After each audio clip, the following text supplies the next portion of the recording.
sûr, qu'on a mis aussi en avant dans notre fédération, et qui ne s'est pas arrêté au niveau départemental, mais au niveau régional.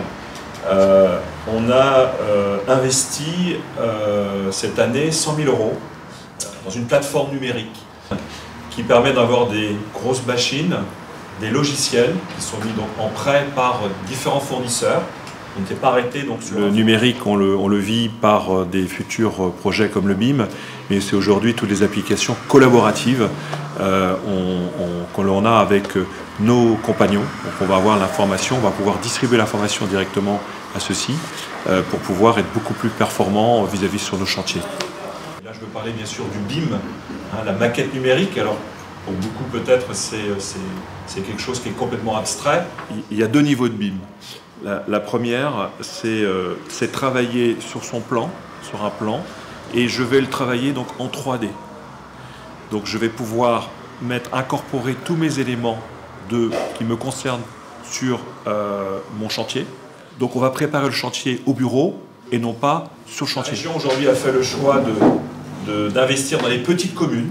Des communes comme Gestel sont fibrées, complètement fibrées, alors que Lorient, il y a encore beaucoup de choses à faire, ou même Vannes. Donc les grosses structures, les grandes villes ne sont pas encore toutes fibrées, ça viendra. Donc priorité a été faite donc aux petites communes. Qu'est-ce qui manque ou qu'est-ce qu'il faut mettre en place pour enclencher, pour développer, pour que ce soit contagieux, quoi. Alors on m'a invité pour parler de la place du numérique dans mon entreprise et des applications que j'en avais fait. Aujourd'hui, on utilise énormément le numérique dans mon entreprise. On utilise le numérique pour mieux collaborer entre nous. Le numérique, c'est une histoire de changement d'habitude. Donc nous, on travaille le numérique comment? Alors, pour vous donner un peu du concret. Donc déjà, on essaie de de numériser le plus en amont possible. Donc c'est une philosophie en fait. On utilise le numérique pour mieux garder les informations, les partager et les utiliser sans perte de temps. Sur une vingtaine de collaborateurs, le numérique est notre outil de liaison en fait. On travaille avec des carnets de notes synchronisés, on travaille énormément avec la photo numérique. Aujourd'hui, la photo numérique, c'est plus pour garder trace, c'est parfois juste pour échanger sur un domaine. On prend une photo, on échange, on fait les points qu'on a à faire et la photo ensuite elle ne sert plus, elle est supprimée. Et voilà par exemple une utilisation du numérique que je n'aurais pas imaginée et qui prend une place que je n'aurais pas imaginée dans mon entreprise. Je suis là pour accompagner la transition numérique des artisans.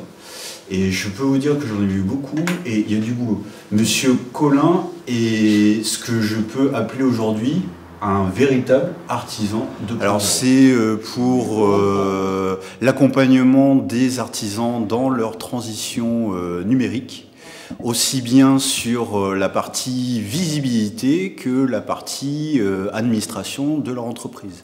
Comment être plus visible sur le net? Si on ne vous trouve pas sur Internet, vous n'existez pas.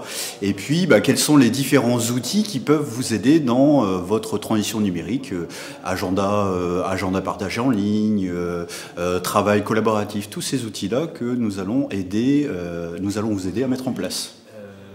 En tant que, quand vous êtes client, vous recherchez une entreprise, le premier réflexe de quasiment chacune des personnes, c'est de regarder ce qu'il y a sur l'entreprise.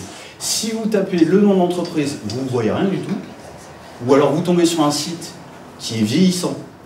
Si vous êtes sur une tablette qui n'est pas responsive design, je rappelle, responsive design, c'est que l'ordi... Alors moi je suis accompagnateur numérique et évidemment nous avons beaucoup parlé de ce que peut apporter le numérique aux artisans.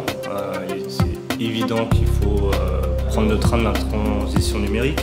Il y a des besoins communs, peu importe l'activité, peu importe le métier. Ça peut paraître bateau, c'est le b.a.-ba, mais la communication, les mails, avoir un espace de stockage centralisé dans le cloud, c'est des b.a.-ba, mais il y a plein de gens qui ne l'utilisent pas. Il y a plein d'entreprises qui n'ont pas. Au-delà du manque de temps, il peut y avoir de l'appréhension. Et c'est là où moi j'interviens et c'est intéressant de voir les bénéfices que ça peut avoir en termes de croissance, mais aussi en termes de gouvernance. C'est transversal et commun à tout le monde, qui peuvent apporter du collaboratif, des gains au niveau de la gouvernance, parce qu'on met en confiance son staff, Dans le recrutement, ça devient plus facile. En fait, quand on met en place une organisation de stocker cette information, de la distribuer et que tout le monde y a accès assez rapidement et tout le monde ait connaissance de ces informations, fait qu'on se sent valorisé en tant que salarié. Et du coup, on peut faire le point, on peut discuter plus rapidement, enfin de façon plus efficace en fait, des sujets les plus importants liés à son activité. Maintenant, on a des outils formidables qui sont très peu coûteux d'ailleurs, notamment avec le cloud, qui permet de la distribuer très facilement. Et voilà, sans contrainte forcément technique, donc on peut vraiment se concentrer sur l'usage.